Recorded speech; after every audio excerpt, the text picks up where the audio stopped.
Hello everybody, my name is Dratnos and welcome to This Week in Mythic Plus for the week starting on December 17th in the North American realms and December 18th in the EU servers. This week's affixes are Tyrannical, Bursting, Skittish, and Enchanted. Altogether a pretty great combination of affixes for pushing medium to high keys. At the very, very high keystone level, we start to run into a little bit of a problem just because Tyrannical is active. And Tyrannical is kind of it puts a lower cap on the highest dungeon you could do than Fortified would be. So whereas last Fortified week we saw a bunch of 25s being timed, I'd be surprised if more than a couple got timed this week. Whereas on the lower end of keys, Tyrannical scales much more reasonably, but Bursting can start to become a problem as you get really low on keys, especially without Fortified active buffing those mobs' health. You can just get like 10 or 15 stacks of Bursting very quickly, and it can be very difficult in a lower key, especially in a less coordinated group, to stop damage and let Bursting stacks fall off and not extend the stacks. So healing keys in lower key environment this week it might not feel like it's one of the best weeks on the calendar, but for like 20s and 22s and stuff, it is one of the best weeks. As always, we go dungeon by dungeon and explain what's going on in each place this week. Ataldazar, pretty great this week. A pretty fine dungeon to have on Tyrannical. Some of the bosses are kind of hard, but without any other affixes that buff the bosses, it is a pretty good dungeon to go to this week. One of the nice things about the Enchanted pattern is we're not going to have to deal with a Tide's Emissary messing up this pull, so we can actually pull these mobs if we want at the start. And there aren't really any voids in bad places. You'll see this expert route, which, by the way, all the routes that you'll see on screen here today are my expert routes from Raider.io, where I make routes every week. This expert route that I've made has 2 void-touched emissaries in the path that we're taking, but it is actually possible to avoid these. I've created a different route here called No Voids, the left route. This is more like what really high key groups will do. It has a couple of complicated things going on. Basically, you're going to start by going left, pulling these 9 mobs in 2 pulls usually, and then using a Shroud with a Death Skip because this mob has True Sight, or a very, very well done Distract to avoid getting in combat with this stuff. And then you'll get into doing these mobs, killing this boss, and then you can skip this void by, once you've killed all this stuff here, jumping down to Razan, doing Razan, and during the boss fight pulling in these things. That'll be usually your second lust sometime around there. And then you do need to pull these mobs at some point, either at the very start or now. And then you make your way back over here, pull Volcall, and you've got your full trash count, and you have never pulled a single void-touched emissary. So this route is very useful for doing that, for not pulling a void.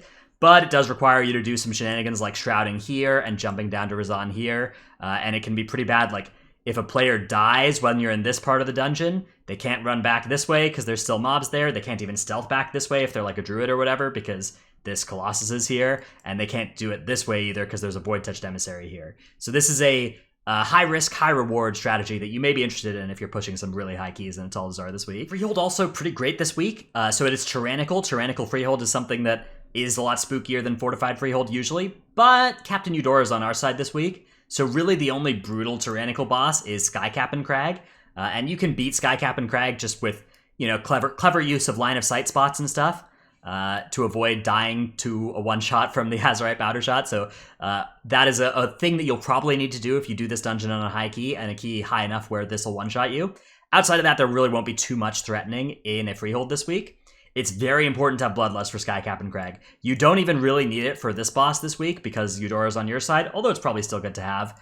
And then, yeah, Trothak and Harlan, not too dangerous as far as Tyrannical bosses go. This is also a dungeon where you're going to have to pull 0 Void Emissaries, so that is a really good thing for speed in high keys. King's Rest Tyrannical does mean that we are dealing with some of the hardest hitting boss abilities. Whatever keystone level you're doing, the abilities here are going to hit harder than they would in most other dungeons, especially stuff like Spit Gold, even though it's been nerfed, Severing Axe, all that kind of stuff is going to do a lot of damage to your group, so you have to watch out for those boss fights. Because no other affixes are active that really affect boss fights, it shouldn't be too bad. This is probably still one of the better King's Rest weeks, but Tyrannical King's Rest never really that good. It's probably still one of the harder dungeons on the... it's definitely still one of the harder dungeons available this week, and it's probably only a medium King's Rest week just because of how much better Fortified usually is in this place than Tyrannical, especially since we discovered how to skip Shadow of Zul, which is not super important to do this week, but you should still do if you can. And if it hasn't been fixed and you don't mind doing something that might be an exploit. It's worth noting in King's Rest that these minions of Zul do burst when they die, so you have to be a little bit careful with when you choose to actually AoE dispel them. One common strategy is for like a Blood Elf Rogue or even a non-blood elf or a non-rogue, but one of those two things, or maybe a priest with Mass Dispel, to dispel these things while the rest of the group remains, like, they hang back out of range. So, like, the first thing you do in the dungeon might be the rogue runs down and, Arcane Torrents these, or runs in with Cloak of Shadows or whatever, and the rest of the group is hanging out way up here out of range of the bursting stacks, and then you go down and do the first pull of the dungeon. Or the strategy for these minions, Azul, is if you can catch them right as they spawn, you can have a Blood Elf rogue, or just a regular rogue with Cloak, stand where they spawn and catch all of them, and the rest of the group can hang out just by the gong, and you'll be barely out of range of all the bursting stacks, and that can be a useful way to avoid starting this room with a big pile of bursting. Shrine of the Storm is a relatively good Tyrannical dungeon, so another relatively good dungeon for this week. The boss fights will drag on, especially the last boss here, Volzith, is going to be like a 7-year boss fight in a high key or whatever, but and Lord Stormsong as well. You're going to have to, if you try and come into this place in a high key, you're going to have to be ready to use more than just the orbs to break yourself out of the Ancient Mindbender on this fight. You're probably going to have to use the Pool of Water back here as well. Otherwise, you're just not going to have enough damage because of the way Tyrannical scaling works in high keys. 5 orbs is nowhere near enough to break you out in high Tyrannical key. Other than that, the emissaries are very favorable this week, like they are in most dungeons with the enchanted pattern. You will have to fight one void here, and there's this void here that you will either have to fight or find a way to skip, probably a death skip. Bursting is also annoying here. Tide Sage Initiates in particular, you often will fight a bunch of these at once, and they do burst, so you gotta be careful of that. A lot of the other small mobs here will not burst, like the droplets. Siege of Borealis, the main affix active here is Tyrannical. Tyrannical last boss, Tyrannical Hadal, very high damage. This boss can take a long time on Tyrannical as well, so a lot of, boring boss fights that will take a very long time. Nothing too rough anywhere else. You do have to engage this one Void Touched Emissary here, but notably the Enchanted Pattern is the one of the 3 where you will not run into an Emissary messing up your Shroud skip here, so you can pretty easily skip to this spotter if you want to. Temple of Citralis, another dungeon where just the big affix that's active is Tyrannical, dealing with the first boss, the second boss, actually all 4 bosses, especially the third boss, but really all 4 of them can be a problem on Tyrannical. The last boss, a big slog, a healer mana check, and just, takes so much time. Second boss can also be like that, especially in high Tyrannical keys. You'll start to get that, snake spawn with the boss in the last phase, and that can be a pretty tough thing to deal with. And then, of course, just first and third boss are very difficult fights. The third boss in particular, huge throughput check on your healer. So getting through that is the main challenge of the dungeon. Outside of that, none of these pulls are really empowered by threatening emissaries at all. This week for the Motherlode may actually be better than the previous push week, the Fortified push week, because Tyrannical is, actually I'd say this is probably the one surviving dungeon where you would choose to take Tyrannical over Fortified.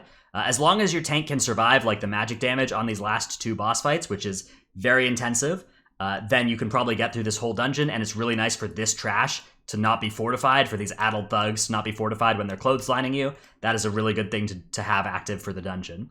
Motherlode also great this week because you can avoid pulling any Void Touched Emissaries, like this one here is the only one that, you'll have to be a little bit careful to avoid, and the rest of them are all skippable near the front, and are going to be skipped as part of death skips later in the dungeon, or just, you wouldn't even have to run next to them even if you did these areas. A useful strategy for the Motherlode this week is for your tank to hearth out after Azarok. They should set their hearth to either the Hosen Throne or whatever the inn is near the Alliance entrance to the Motherlode. And then they just hearth out, put on their biggest anti-magic damage set possible, and then they can just walk right back in and they'll show up at this graveyard, and you can continue with these skips, and you can do these last 2 boss fights with things like Null Barrier, Azeroth's Undying Gift Major, and different Azerites even, and talents to help you be more tanky against magic damage. DPS can also swap at this time, as can healers. You probably shouldn't have everybody do it, but particularly if you're going to send a couple people ahead in stealth to get to the front of this death skip, there are some sneaky strategies that they might use to sneak around one side and get near the end for a death skip later.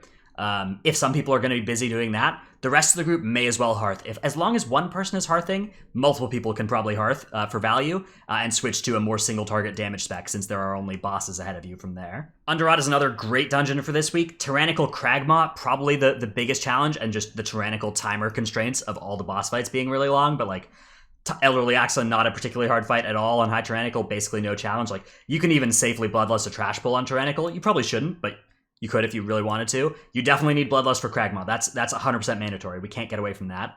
But outside of that, there's no Void Emissaries you have to pull. You can just easily skip this one. And this one is like, why would you even want this anyways? It's next to 2 Blood Swarmers. Like you wouldn't pull this pack even if it didn't have a Void. So completely irrelevant Void Touched Emissary there. Notably, Enchanted is the one affix combo where you don't have to deal with a Tides Emissary next to these 2 Defilers. So a very, very good week for Underrot because of that. Otherwise, this dungeon can be really tough to pug if you need to coordinate a way of dealing with that Tides Emissary. Toltagor, another dungeon where the operative affix is going to be Tyrannical. First boss and last boss being the main Tyrannical threats. Skittish also kind of annoying on the first boss as well, because if you're not grouped up nicely, you might get those parasites attacking random members of the group, and that can be a pretty unnecessary damage increase when you already are pretty low on health. Beyond that, really not too much difficult going on in the dungeon. This Tides Emissary here with these 2 Sea Speakers can be a problem for groups that don't know how to deal with this. My go-to advice would be taunt out the Tides and then CC the Sea Speakers, kill the Tides first. That's usually the easiest way to deal with this pack. If you're playing with like a Prot Warrior and you have big burst cooldowns, you can just run right in and Spell Reflect the first 2 casts from the Sea Speakers as well, and try and kill them before they murder your tank, but that can sometimes lead to a wipe, so you gotta be careful of that. Finally, Crest Manor. Great Crest Manor week, except for Tyrannical. The hard part of the dungeon is Heartsbane Triad. Heartsbane Triad is the DPS check. Heartsbane Triad is really the only DPS check boss that we have to deal with in BFA. And it is a tough DPS check on Tyrannical. If you have a Protection Warrior in your group, it's not so bad in a high key. Like, even in a high key, you can play this thing. But really, if you look at Crest rankings on High Tyrannical, it's basically all Prot Warriors, because you need that extra damage from Spell Reflect to be able to push this boss before it just murders you with Dire Rituals. Outside of that, if you can beat this boss fight, you can do the whole dungeon in time. There's basically nothing else that should pose a threat to you. Like, yes, the other bosses are a little hard. Lord and Lady Waycrest can be a problem for a tank, but really, if you've beaten the Heartsbane Triad, the rest of the dungeon is pretty free. Thanks for watching This Week in Mythic Plus. Let me know in the comments what you think, and if there's anything I missed about the dungeons this week. Good luck in your keys. It is probably the last good week for high keys of the season, so after this, we'll all be hibernating for the rest of winter until Awakened rolls around next patch. If you liked the video, remember to like and subscribe. I'd appreciate it. Check out my Twitch stream, twitch.tv/Dratnos. Thanks everybody for watching. I'll see you in the next one. Bye.